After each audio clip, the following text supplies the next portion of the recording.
What am I saying? You don't know what I was saying because I'm going to cut that beginning part out. It will be left for you to ponder. Welcome back, my friends, to We're Looking at the Wrong OBS. I'm pulling an Adam Spain from the IOPC. Wham! I missed the button. Try again. Wham! There it is. The next episode of our prologues of Final Fantasy Heralds of Dawn. I guess I forgot to say it during Tiki's. I'm a horrible garbage person. I will say it once again. Jason, Tiki, Josh, Ross, now Idaho, as well as our newest patron, Nick, and basically Spellcraft. Thank you guys for your support, helping me do what I do, keeping food on the table, fixing my dad's truck because I had to move yesterday, and I may or may not have busted the tailgate trying to open it a little too aggressively. So I'm cool. But also, what's cool is having again people in the party who are much smarter. Well, maybe not much. Cut a couple muches out. Than you are. And when you have two of them together, it's super scary. And again, that's because people like that are going to look at problems differently than I, as a GM, would ever think to do. And in doing that, both I like. Again, I am kept on my toes as the game progresses, but also I am like. Sometimes I'm just amazed in what people will come up with and what they're willing to do to get the job done, even if that means you need to hack your own arm off as an alchemist. You know, that's real bad when you're in the middle of a dungeon and suddenly you can't throw bombs. But that's Jason for you. That is the super scariest thing that I've ever seen any player do, and he's joining us as one of the patrons who rose all the way up for Final Fantasy D20. Jason, how you doing, dude? Oh, doing good. In any case, Jason, who are you? What are you playing? What are we looking at? We see this man in the military fatigues with the signed boot and a sword. Uh, okay. Character's name is Nigel Greysmoke. He's an Albed. So, uh, for those who don't know the race, and I have to admit, I'm still pretty new to the Final Fantasy games.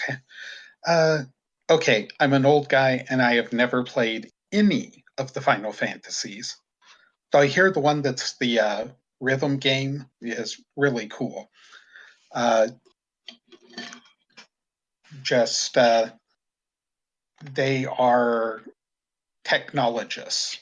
Uh, they live, part of what they live for is finding the old Magitech and rediscovering how it works.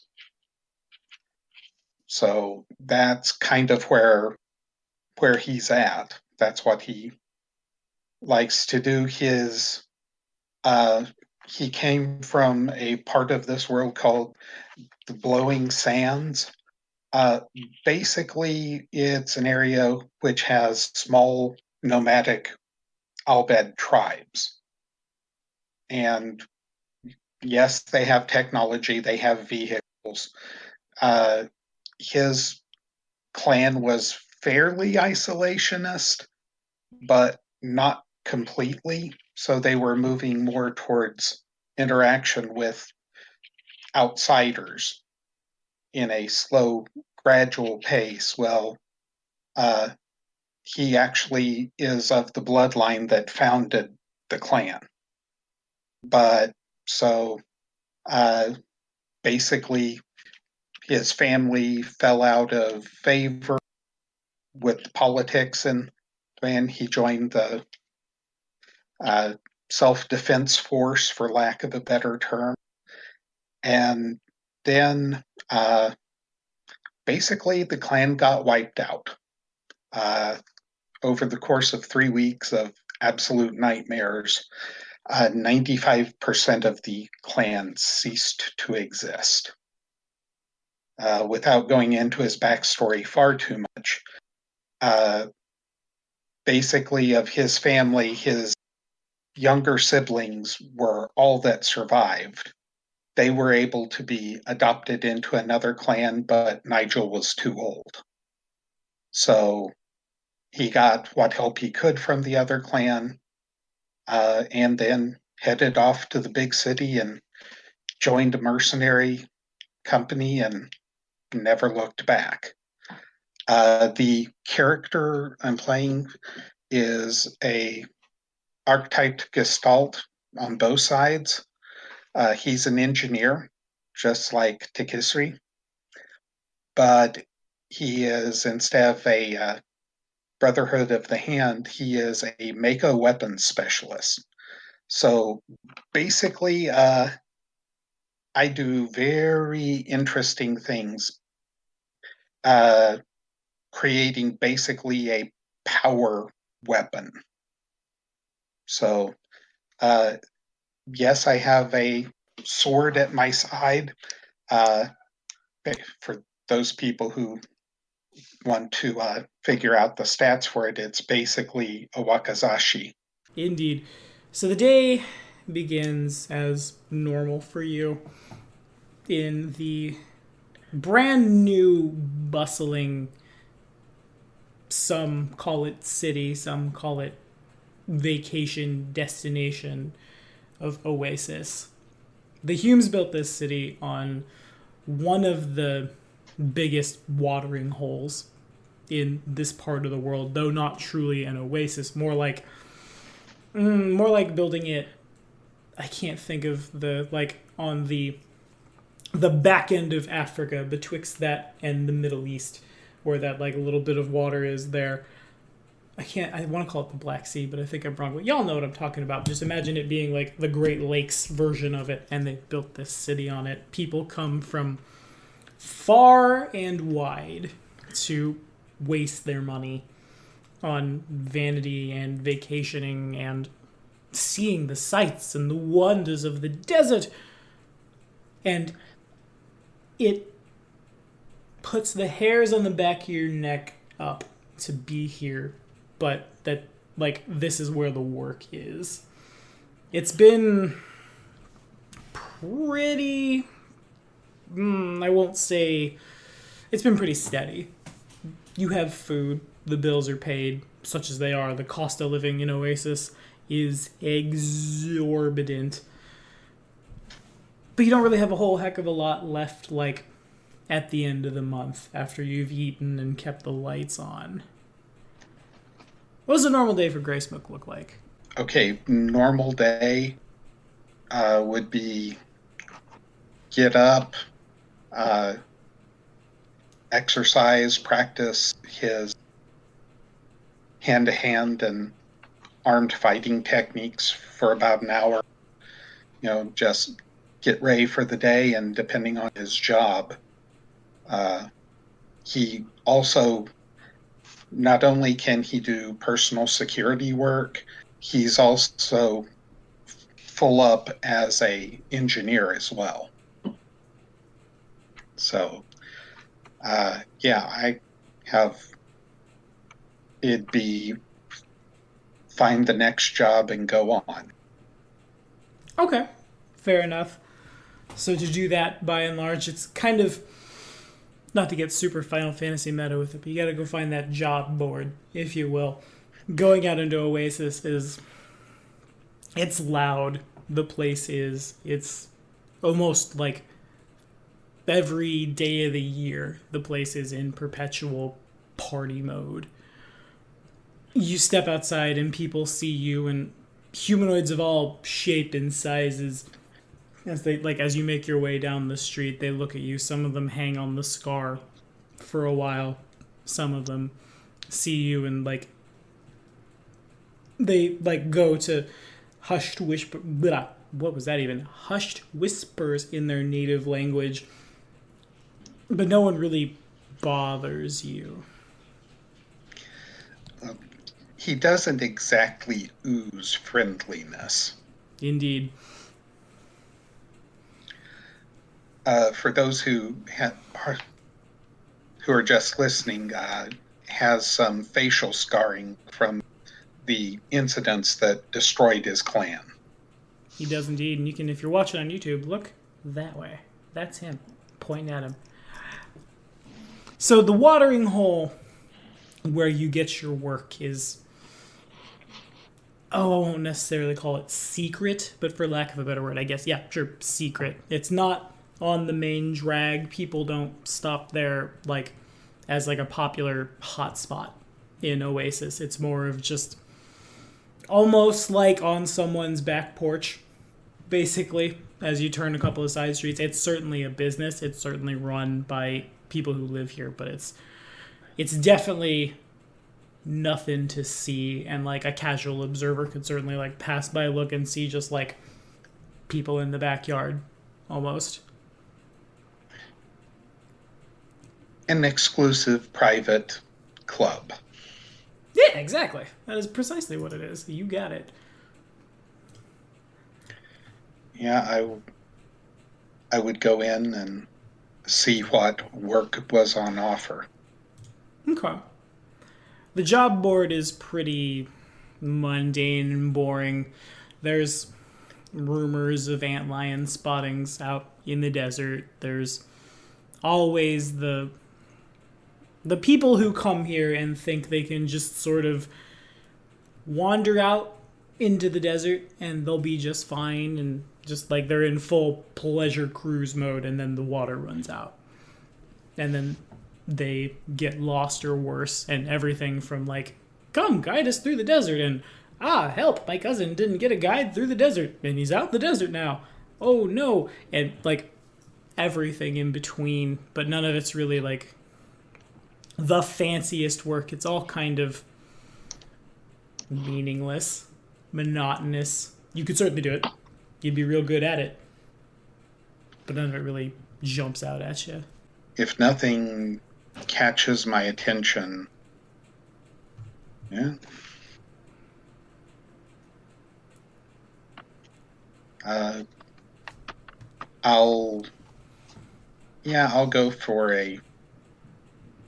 I guess I would see, anything that looks, if there are any like family groups not overdue, I'll look at those primarily. Okay. Because,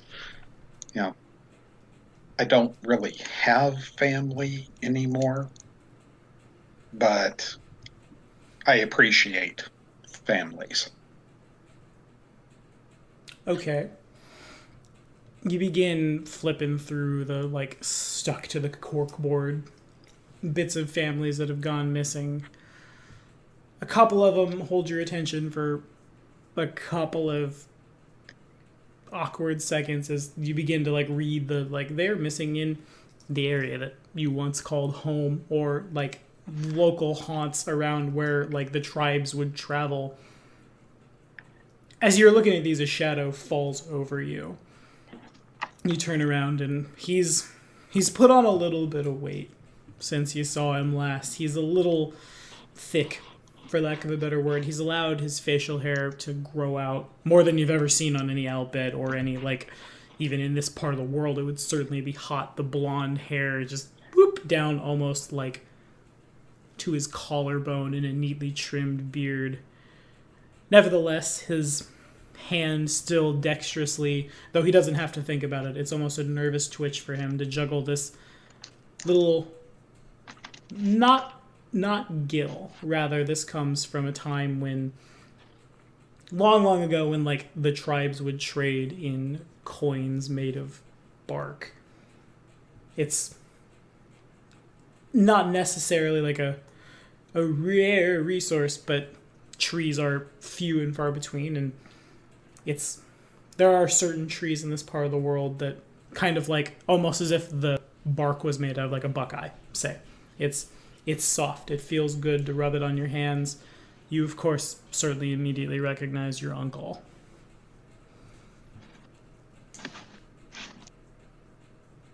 You look well. You do too. What brings you?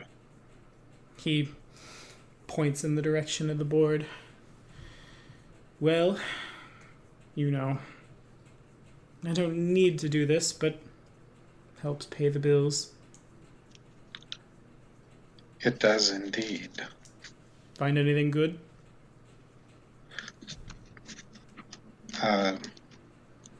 not especially.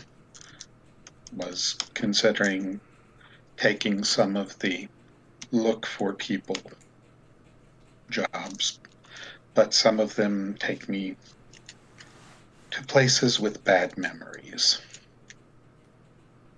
He nods.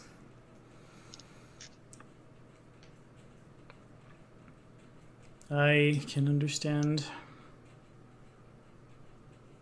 Never goes away, does it? He continues to just like bounce that little bark coin back and forth between his hands, still just not thinking about it at all.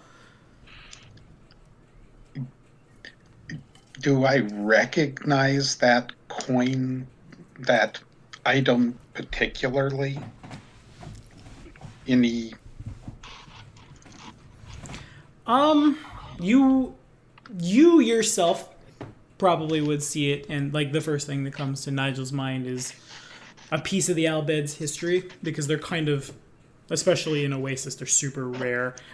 Cheap knockoffs are made and sold to tourists, but this is the genuine article. As far as it specifically, it's, you've known your uncle to like fidget with things, and when he does so, he can do it pretty dexterously, and again without thinking about it at all. It's like that. Okay. Can I get you something to drink? He nods.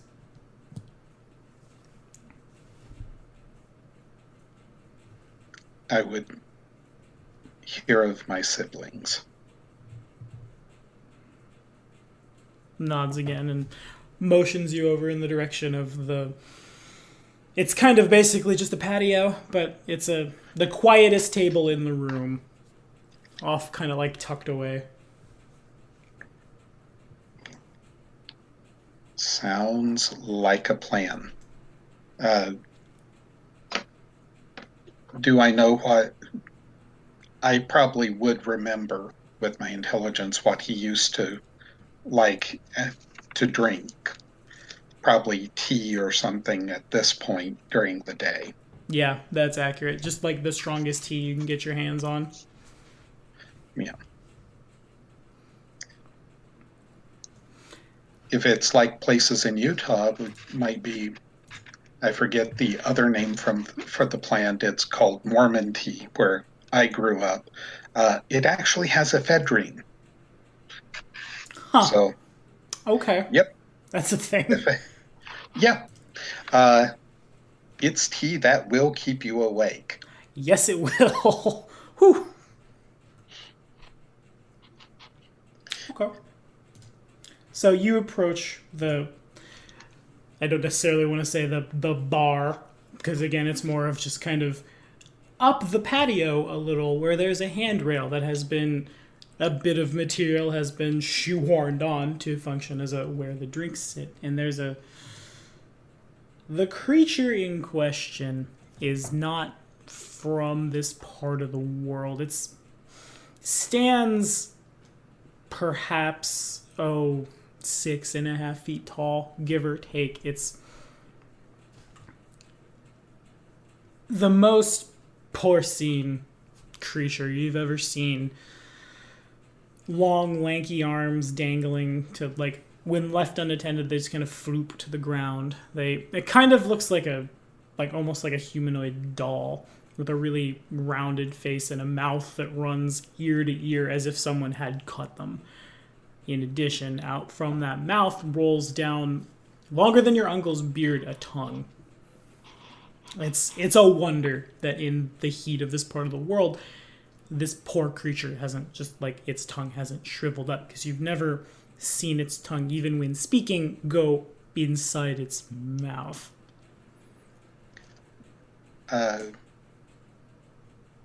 Okay. What is this, and what language does it speak naturally? The creature calls itself a Q. It's... The language it speaks is... You know of it. It's called Quarren. They don't really speak it out here.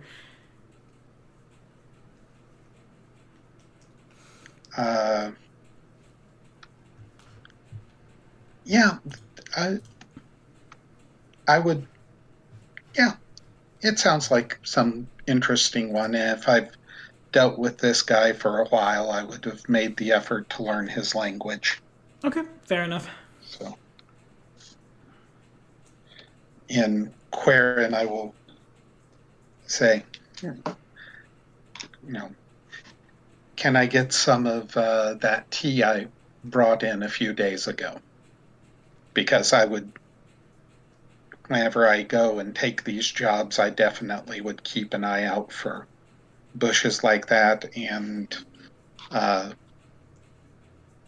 my survival. I have 5 ranks in it, so Yeah, it stands to reason you probably know, like, as a people, you probably know where this stuff grows, and you go up to the yeah. queue, and his eyes are incapable of lighting up because they kind of are just like almost like upward facing to form like perfect 90-degree angle ninja stars just boop in his face with little beady yellows inside the red, and he nods as he does so. His tongue flops all over the place, yet somehow the spit goes nowhere, and he's yes, yes, indeed, he says again without a tongue able to articulate his voice. He begins, like, despite his size, he's rather dexterous. These long, lanky arms lean under, which is basically just on the floor. Picks up a couple of cups, sets them down, pours one. This tea is good for the way of the gourmand. Pours again, takes the pitcher, throws a bunch of it down his own gullet. His eyes, again, lack the ability to show any emotion, but there is that pep that hits.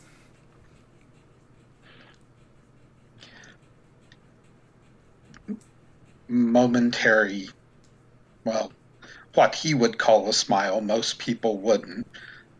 Not exactly charismatic, but it's always good. The Q nods. This is around the point that the massive amounts of that tea he's drank begin to hit him. He gets a little 1, 2 swoozy back and forth, and then he reaches down, grabs a. You're not entirely sure what it is. He probably bought it in some market somewhere in town. It appears to be like a 6-legged mammal that has been on a stick and roasted over an open fire. It appears to still have the fur on it. Just kind of takes stick, puts in mouth. You see no teeth, and just whoop, and gone it is. He rolls his shoulders as he swallows. As you take the tea and you head back in the direction of that corner table where your uncle has sat, there's another Albed with him. She's probably about a head shorter than your uncle is, with hair that's been braided in a couple of plaits running down her. She's wearing the traditional garb of your people, just a simple top, shorts, almost like combat boots, just like a very sturdy pair of shoes. She sees you. Your uncle sees you. She takes her arm and she waves it real big in like a, I don't want to say a friendship is magic arc, but you understand that, like, that rainbow of gigantic range of motion with his arm back and forth. Your uncle looks at you, meets your eyes for a couple seconds, nods once. Definitely take the tea over. And I'm also pretty short, so even though she's a head shorter than my uncle, who's tall for an Albed, she might still just be a little bit taller than I am. Yeah, you dinging in at 5'4". Yeah, she's probably about a head taller than you. Okay, fair enough.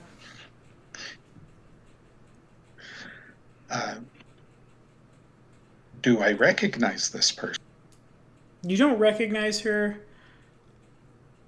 The garb she's wearing seems to indicate she's from they call themselves the River Runners. It's a tribe that your tribe was on, I'll say, cordial, bordering on friendly first name basis, that kind of thing. You guys traded amicably for years before everything went south. And in that time, there was a very healthy working relationship was established. Lately, they've kind of gone the way of your tribe. There's, at least you assume, they've kind of fallen off the face of the earth. You don't see them in Oasis as much, and even though the Albed don't necessarily like the place, it is a good place to trade, a good place to stock up, and a good place to, well, frankly, to get away from the desert for a couple of weeks. And there are always those people who want to go into the desert very badly. Indeed, and they are willing to pay handsomely. And the experience of traveling with a real Albed caravan across the desert, it'd be like traveling with the Bedouins on planet Earth, that kind of thing. Not something you get to do every day, okay? Indeed. I will go ahead, set the pot down in the middle of the table. If there are only 2 glasses at the moment, I'll set one in front of my uncle and one in front of her. Okay. And motion for them to partake and say, have we met? Okay. Lady. They both go for the tea. Your uncle, despite his size, there's a sort of grace to him as he takes the most powerful tea in the land, basically. And he doesn't necessarily fly the pinky, but it's that same just very gingerly up and in. Pregnant pause, sets down again. Whereas the woman, she picks it up, pours herself one of the cups, sniffs. I swore off the stuff. Oh, well. And she basically takes the same drink as your uncle did, but it catches as she does so. It's a very bitter tea, and she doesn't necessarily spit it up, but there's a moment of just forgive me. No, we haven't met, but we've heard a lot about you. Times have been hard, haven't they?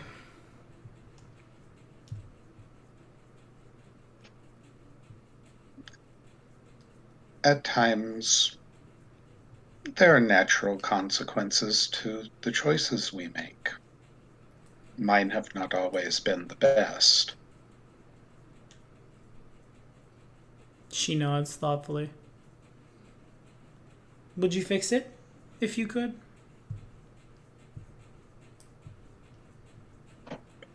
Eyebrow definitely goes up at that, and I'll take a quick glance over at Uncle. You glance over at him. He's very serene in just kind of like casually sitting there drinking this tea as he does that, his other hand, where she can't see it. The table is almost like triangular, and you two happen to be sitting in such a way that you could look like at your 5 o'clock and you would see his left hand at that other end of the table, and he gives you a thumbs up. The rest of his body shows nothing as he sets the tea down. There are a number of things I wish were not so. Doesn't change them, but you can always wish. You can. Well, forgive me. I'm so sorry. She tries to take another drink of the tea. She takes a much smaller drink. She barely even just a bit of liquid hits her lips. Nevertheless, she's still kind of as she shivers and gets it down, sets down the cup, extends her left hand. My name is Mara. I'm from the River Runners. As she extends her left hand, offering a handshake, you can see that from like the beginning of her wrist, like if you were to like hold your wrist out and turn the hand up where that tendon is, running down that to her bicep. Something has somewhat recently, looks pretty jagged, had run across it as if she were just in a fight with somebody with a very, very sharp saw that they had weaponized, or something else entirely. I will carefully offer to shake hands. I have 3 ranks in heal. How bad does this look? It probably really hurt when it happened. The wound has closed. It's beginning to knit. She certainly should probably have a bandage on it, but it doesn't look infected. That said, the act of like moving her wrist, the act of basically moving her left arm to fingers in any way, shape, or form, probably at least, like on that doctory scale of 1 to 10, how's your pain today? Probably like at least a 4. And that's ginger movements. Yeah, I could tell you about that scale, but Indeed. Is your 4 my 4? No, because my 4 is your 8. But Lucky you. Yeah. It's all the practice. In Albed, I will say, after we talk, if you would like me to look at that, I will. You should have a bandage on it, and I have some such at home. She nods. You're probably right. The pain keeps it fresh, you know? Indeed. Anyway, I'm really glad I found you two. I know we don't really talk about it that much anymore, but since the destruction, the tribes have been scattered. Of course, I'm sure you both are very well aware of this fact. I represent a coalition of tribes that, well, they seek to set things right, change things. Of course, we can only wish that we could go back and those events hadn't occurred, and she, with her other arm in the direction of the pair of you, just kind of generally of your tribe and of other sense. Most of us are pretty broken. Most of us are pretty scattered, but, well, if we're going to get back at the people who did this, the isolationist days have to come to an end. My people are willing to work with the rest of the tribes if looks in Joel's direction. You guys might be willing to help? Interesting. I'll give the other quick glance to see if any signals coming from Uncle.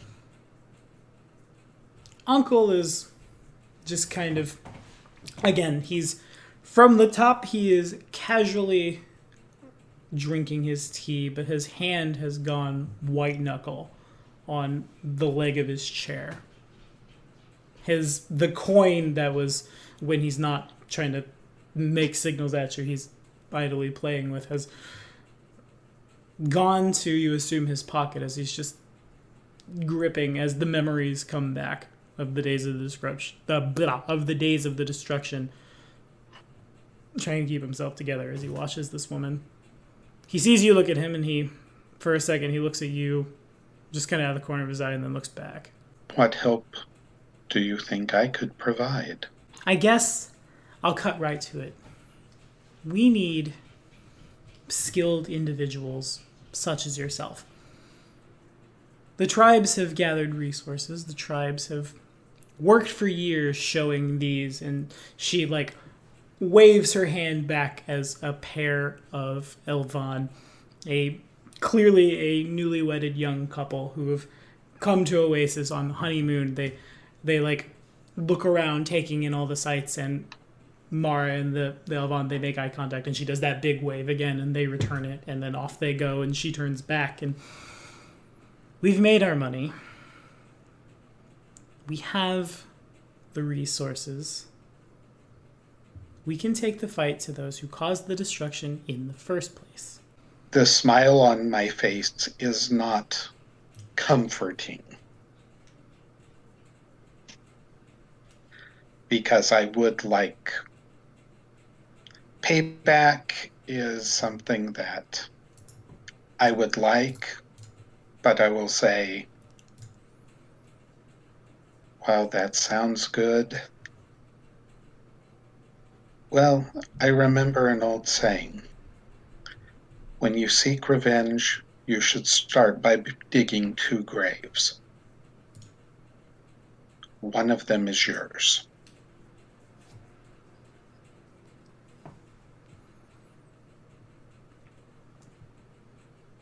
Your uncle looks at you. As you're saying this, he's taking it all in, and then he looks back at this young woman. He puts his elbows on the table.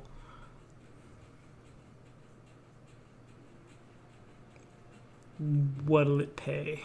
Give me a reason. We've gathered for many reasons. Some of the tribes are, well, they're there for vengeance and nothing more. Some of the tribes are there to, well, in a way, they're taking back their land. They're asserting their, not their dominance, their right to live in peace and in freedom. My friend, I'd say your reason turns in the direction of your uncle. Reasons are your own. Of course, certainly we're happy to pay you. We have more than enough weapons, materia, gil, whatever it is it takes. We need people. We need people who understand how this kind of fighting works.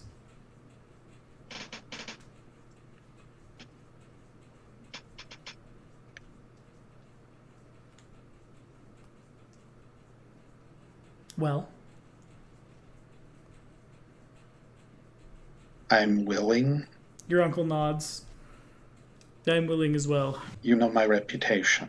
But if a job is misrepresented, I walk. What is it you wish me to do?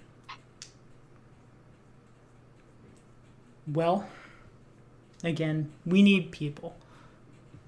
We have weapons, we have artillery, we have vehicles of all shapes and sizes. We need people to fly them.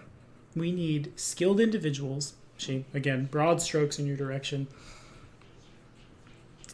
We are fortunate in that those responsible for the destruction have set themselves up in a compound. After the events, they seem to think they have no enemies, and that's where we hit them. They have no idea we're coming. They have no idea. No one knows we have any of this. She goes to talk about all this, and a couple of little taru they come a little too close to basically someone's backyard, and she meets their eyes in that "this is my house, what are you doing" kind of way, and they drunkenly veer off back in the direction of the main drag. No one knows we have any of this. We've found a benefactor. The benefactor is, again, he's like us. He wants to see our culture restored. He wants to see the tribes back as they were before she trails off. I have no jobs that I've accepted at the moment. Mara looks at the pair of you and, well, if you have any more questions, now is the time, or I can Take you straight to our staging area. Your uncle stands up. He's gone back to playing with the coin again. Put the goggles back down. Stand up. If we can wait here a moment. And since I have the link to my automaton vehicle, basically all I have to do is tell it to come here. Because it can follow basic directions. Mm-hmm. It's a standard Jeep. 2 standard seats and a little bit in the back. So consider it like a Jeep, one of the old Willys military Jeeps. Sure. Okay. That makes sense. It takes about... you're not super far from where you're staying. It perhaps like a 5-minute drive for it to drive itself basically up to park. The woman has basically just a dirt bike. That sort of course, like the tech isn't that far forward, but that's basically all it is. Just like a really small, crappy motorcycle. I see you have your own vehicle. Good. And she revs up and, follow me. Takes off down the streets. Several people see an Albed woman on a piece of what is decidedly very Albed tech. Go down the road and there are oohs and ahs and claps and everything in between. You guys follow along. It's probably about a 20-minute drive, give or take, from here to there. And it's a wonder that the level of secrecy Mara describes is like, and it clearly seems to be, has been like able to be maintained given that just like you turn the corner basically and on the outskirts of town there has been built, it's not uncommon to see something along the lines of a hangar out here. Certainly people fly in all the time. Inside this hangar, in addition to several Albed, one in every, perhaps like one in every 100, you at least kind of passingly recognize as a member of your tribe that survived the destruction. But what really catches you, other than obviously them, is the level of state-of-the-art military tech that has been assembled. You guys have your technology. Your technology is good. It's ingrained in the culture of your people. That said, it's a little dated. The rows and rows of armored vehicles, tanks, both like the bigger like bombers and smaller, more like 1 or 2 person fighters with wands like up front for the bombing run, a la I'm gonna fly here, go down, cast Firaga on the ground, and then up you go again. It's mind-blowing.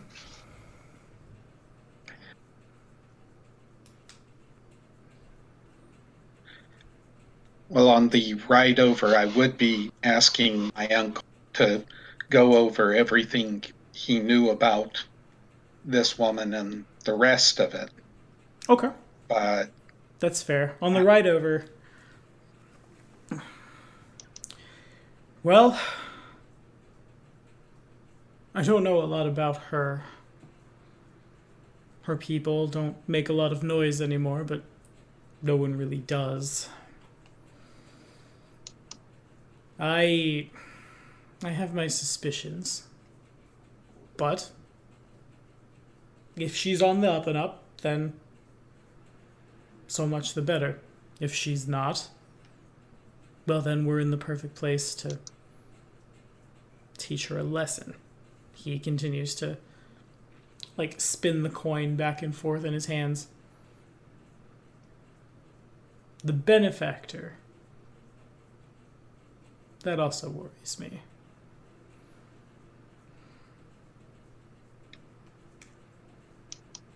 Indeed. What was it you used to say? Eyes and ears open and mouth shut.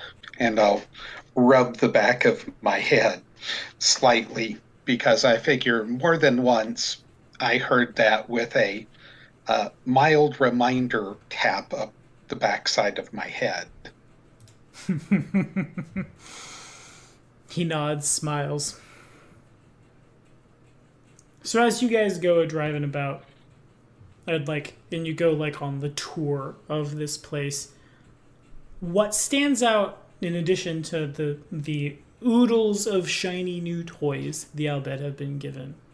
You only see them every once in a while, and they kind of, despite their size, they kind of fade into the background because there are a lot of shiny things here. The humanoids in question that you see them, oh, that's a thing, and then continue to look at the state-of-the-art tank in front of you they are not like a Q porcine, but they are not skinny.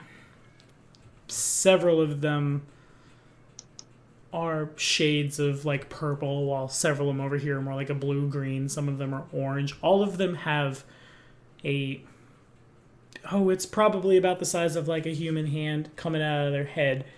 A single horn. Sometimes it goes up in a spire. Sometimes it just kind of looks like a knob that one might be able to turn.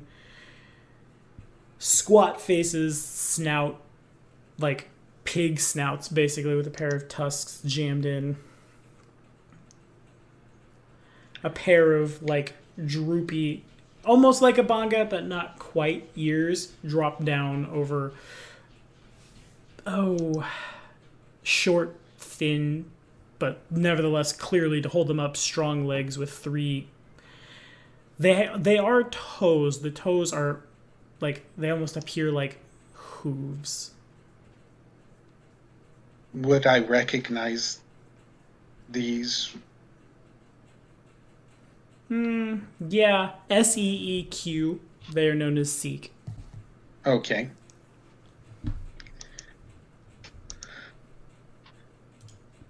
Interesting.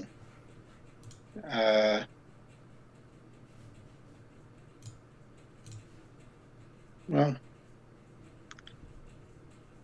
very interesting.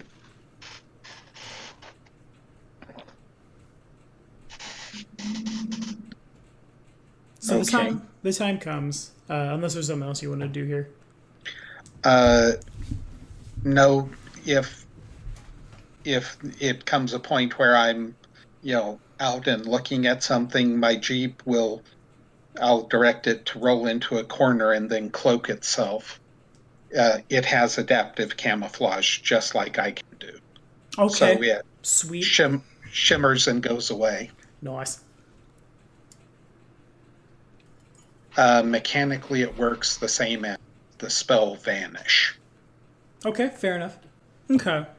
So the time rolls forward. It's over the course of the rest of the day, more and more Albed begin, both from the direction of Oasis and from out in the desert. They begin making their way here. There are, though you don't necessarily need this, most of these boys just have militia training, so they need the you've been using basically a hunting rifle, here's how, and then gigantic belt-fed machine gun, here's how this works, and taken out to basically a firing range to learn how an MG42 operates. The same is kind of true. The big heavy vehicles are a little easier for people by and large, the Albed, to, I won't say master, I will say manage, given that you guys are certainly known to have your own Mad Max tech, I guess is the best way to say it, given the nomadic culture in the desert with tech. The woman who brought you here apparently is the woman who is in charge.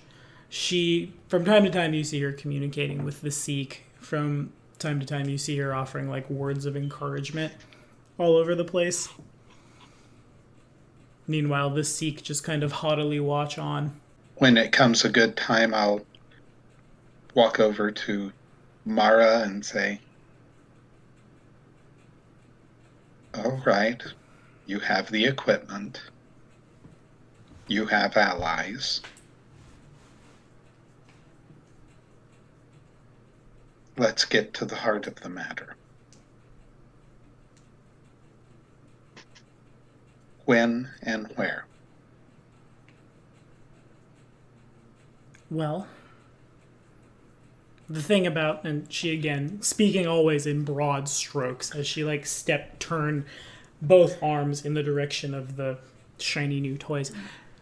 The thing about all of this is we were able to get it here quietly, but getting it out of here will be loud, I'll say.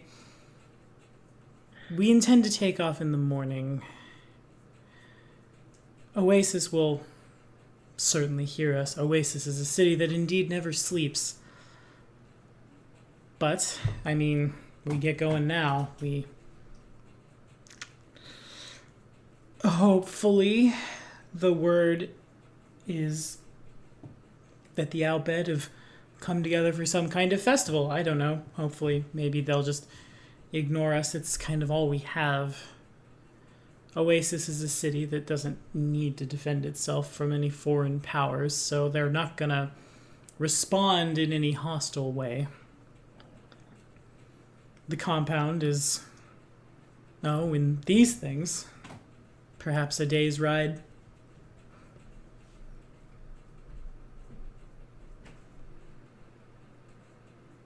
Well,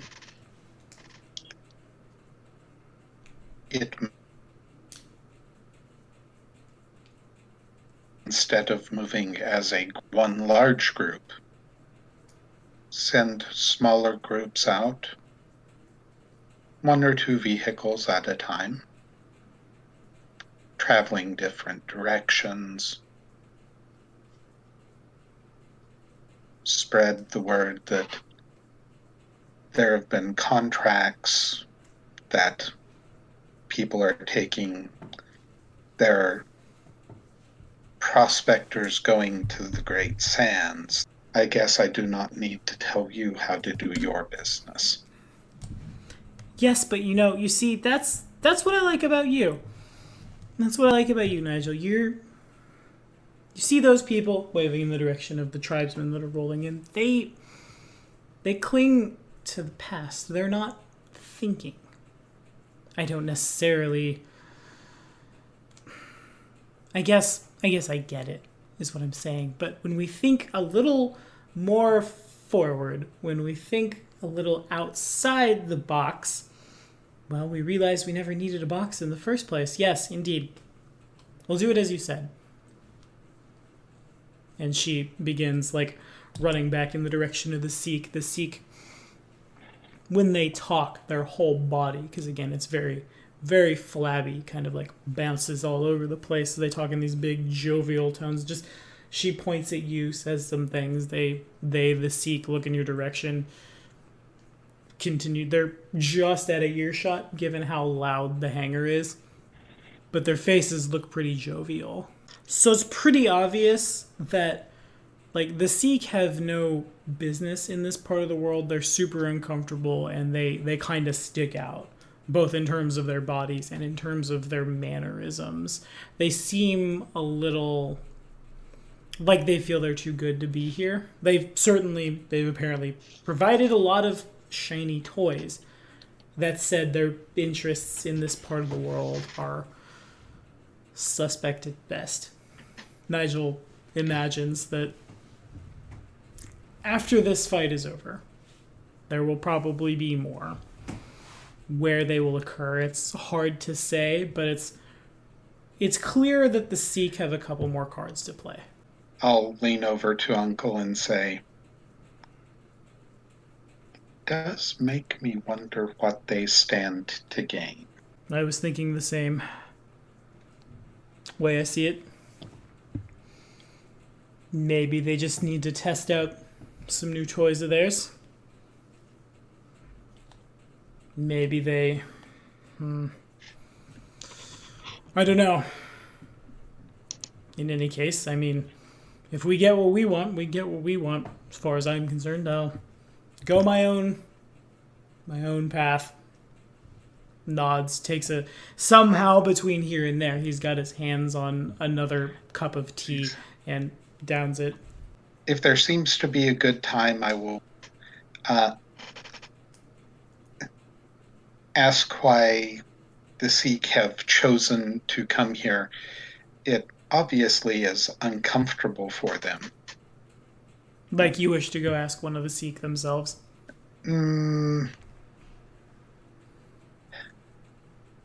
No. They seem to be doing what they're supposed to, I guess. And I try not to interfere with people who are doing what they need to do. Well, what can I say? I don't have very good charisma, and social skills are really on my forte or on my skill list. So, yeah, when she comes back over, I will ask her, and what do they get out of this deal?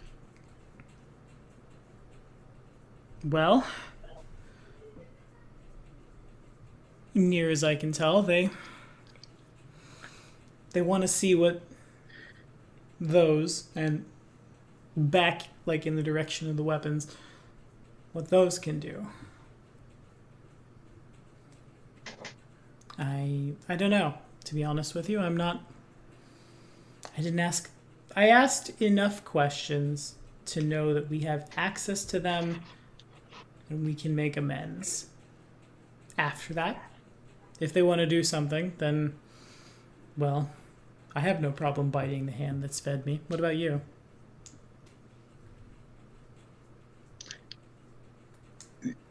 Momentary smile. I tend not to do that, except when it's warranted. So I think we're in agreement.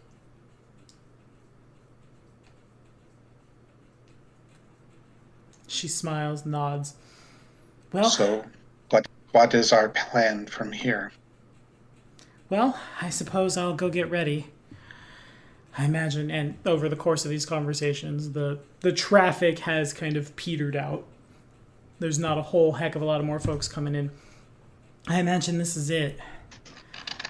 And it is still a copious amount of foul bed. The amount of various tribes, and the tribes are numerous, in this gathering is certainly one for the history books. The tribes meet at certain points of the year for trade and for celebration of important days and things. But they've never met in this great a number for the same purpose. More than just your average gathering. Indeed. And they have toys. They have very nice toys. So the night passes pretty, I won't say uneventfully. Nothing necessarily happens, but the air is alive, even when the people are just kind of sitting. It's gonna be a day in the morning. There's not a lot of sleep seems to go around. As you make your way amongst the tribes, you hear a lot of excited voices talking about reclaiming former glories, kids who are much these guys are probably a day and a half over 18. So kids in the eyes of Jason, or in the eyes of Nigel rather, and both actually, it turns out. Yeah, I definitely would have found a quiet corner and disappeared. The marvels of a adaptive camouflage cloak. Yeah, indeedy. The birds provided are pretty quiet, which is, again, state-of-the-art technology. Most airships or smaller personal vehicles are at best heard a mile off. at worst, like, gigantic and carried by a combination of a hot air balloon and propellers and wings and magic. And also heard from a mile off, these are as silent as like an actual bird taking off. It's uncanny. You guys file out in your 2s and 3s as you suggested. No one really seems to take notice. The fact that Oasis is always bumping is like, that is the camouflage that you need. They're not looking at you, and when they do, it's just, oh, look, the Albed are doing something. Neat. Goes back to drinking. At the end of the day, you guys do indeed reach a... Once upon a time, it was a functioning airship. Now it's just kind of a bulkhead that has stuck up out of the sand, and that has functioned as basically home for the not good Albed clans, and they're like the people that support them as well. The fight comes pretty fast. It's, though you're silent when a bunch of things show up in the skies overhead and people are actively watching, like enemy fighters are scrambled, the fight hits pretty fast. And what does Nigel do? Without like mechanical rolls or anything. It depends on what they would need me for. Okay. So the long and short of it appears to be they didn't have time to properly train like a force. So it's more like get people together who are at least passively like, I can give you a weapon and you're not going to hurt yourself. And this is how you use it. And this is what we are doing. Thrown up against people with tech that's a little behind the curve, but it's a little more organized. So, like, allied jets are a lot... I guess jets is the wrong word. Allied fighters are considerably faster, considerably more maneuverable, and there's a lot of... In addition to just throwing lead at people, they're also throwing magic. But enemies are flying in formation. Okay, well, I definitely...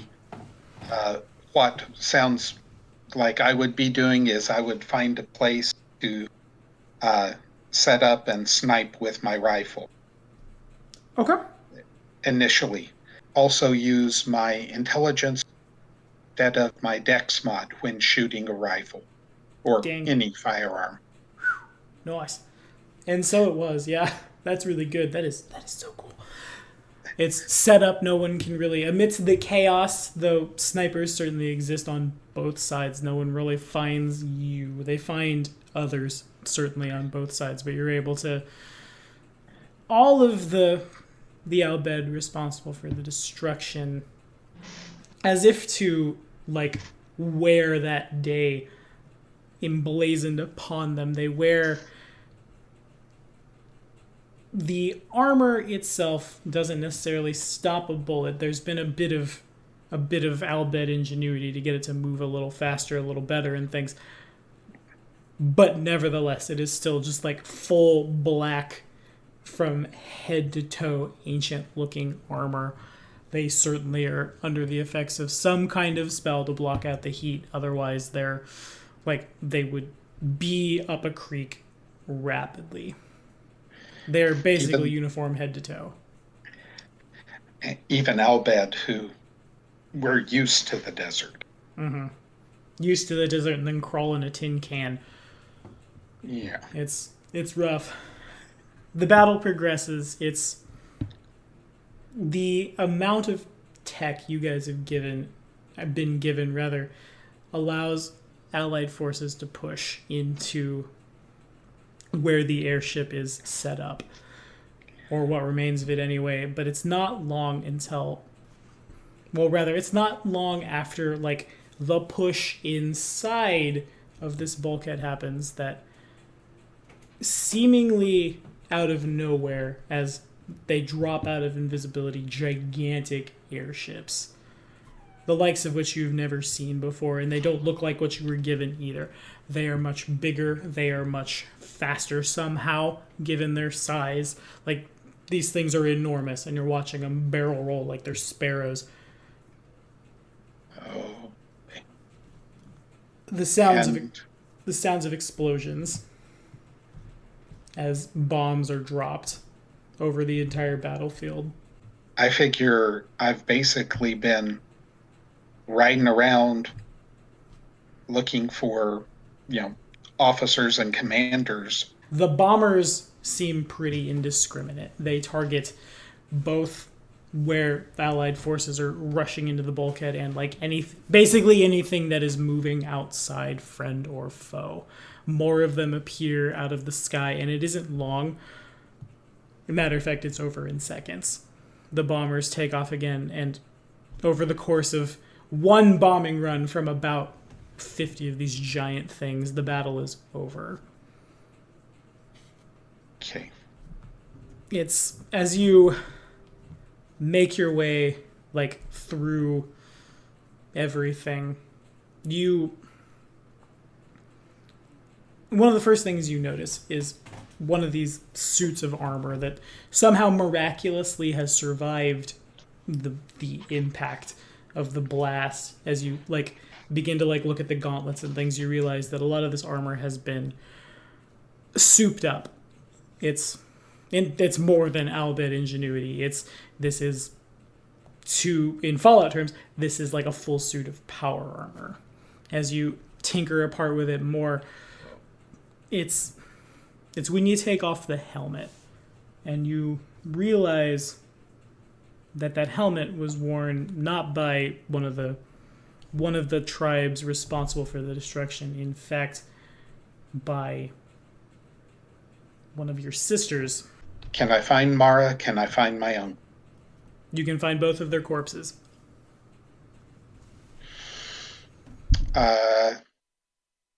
Search Mara.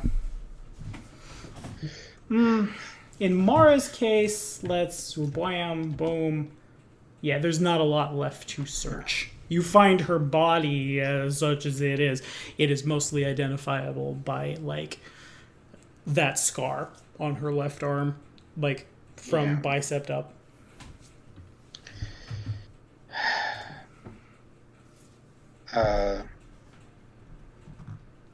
My uncle, I'll take with me to bury. Okay. But I'll move out a little ways out.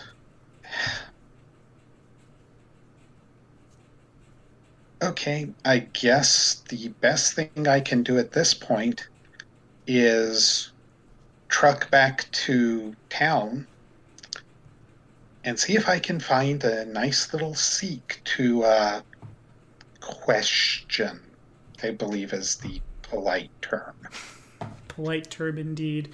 Okay, you give your uncle a proper burial. The thing about the burial is there's not a lot of body, there's much more body of him left than of poor Mora. It appears that rather than die in the bombing, rather he stepped on a mine. A lot of the bottom parts are missing. The top parts are mostly intact. Also, what is intact is that coin. As you you see it, you pick it up. I don't think you would necessarily know in Final Fantasy terms what it means, but for us on planet Earth, it weighs about as much as a baseball, which is uncanny, given that it's about the size of a Sacagawea dollar. As you you pick it up, you realize it wasn't that your uncle had to spin it. Think about the spinning. Rather, it seems to orbit your hand, and you realize that when he's spinning, he's just moving his fingers in time to make the illusion happen. Has he spun other things in this way? Yes. That must indicate that some kind of latent something or other has, it's stuck with it. You make your way back to Oasis. As you do so, I won't say you are greeted, but you turn the corner and more of those planes are landing in that same hangar, as well as considerably bigger drop ships and considerably smaller yet bigger than what you had. single-man fighters. So clearly we have been wiped out again. No, it appears so. It also appears that, like, as the Sikh are dropping, like, they in military fatigues are awkward because they're very round and they're very, you wouldn't think they could move as fast as they could. A good way to describe them, and I suppose I'll drop a picture in the Discord for you too, is like, imagine like a really real overweight cross between like a wereboar and a satyr is my best way to describe these guys. Nevertheless, they're very fast for their size. They're very triangular on the FFD20. Yeah, that is also fair. There are a lot of triangles jammed together to make those boys. They march in single file with rifles at the ready in the direction of Oasis.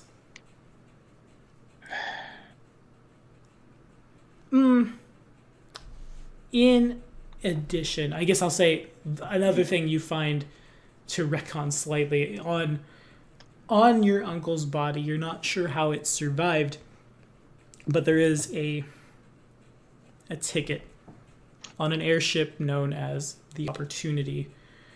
It's going somewhere called Eddard's Dawn, and it's probably the quickest way out of here. This is what just went down that you witnessed. There's definitely nothing short of the getting all of the Al Bhed together in one place to bomb them again, and then Oasis is being invaded. If you hurry, you can probably get to the docks and get out.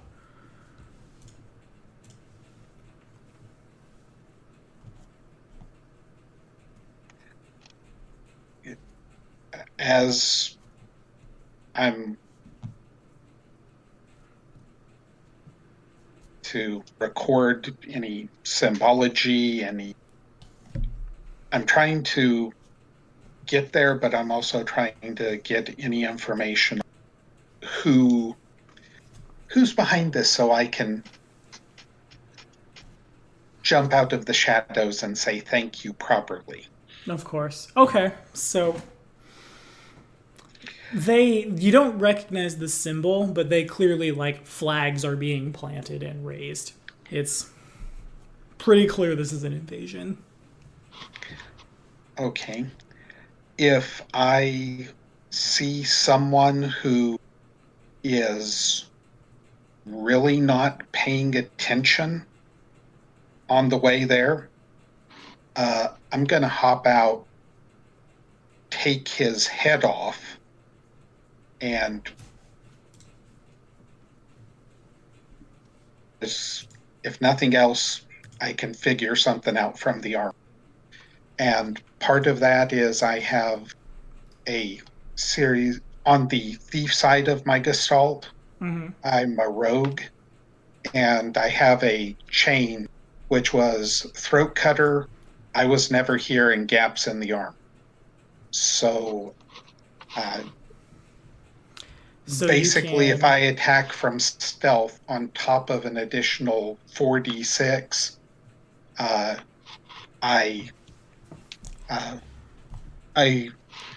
the up to the top is I ignore my int mod in damage reduction.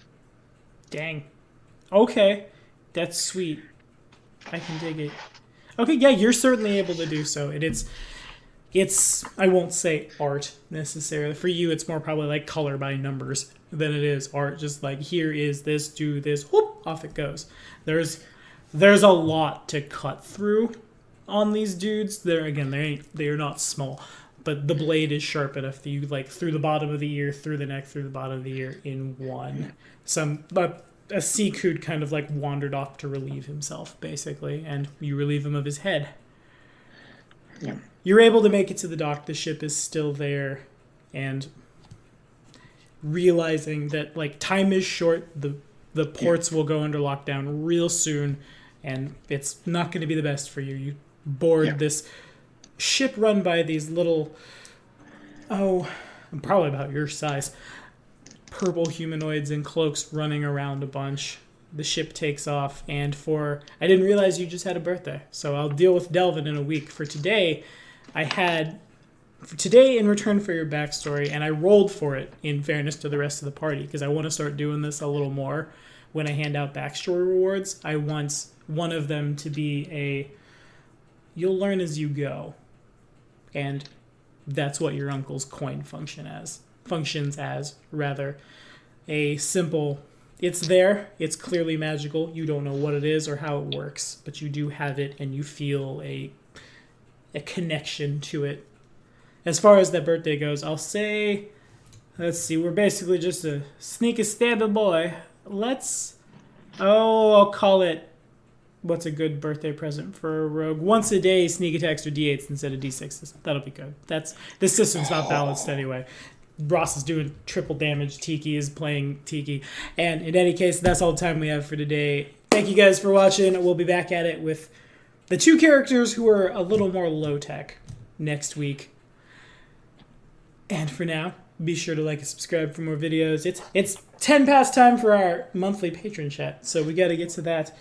I'll see you next time. Say bye, Jason. Well, everybody is in the Discord. Let's not pretend like we're not all listening. Say bye, everyone. Bye, everyone. I'll be in the chat in spirit. All right, later, Josh.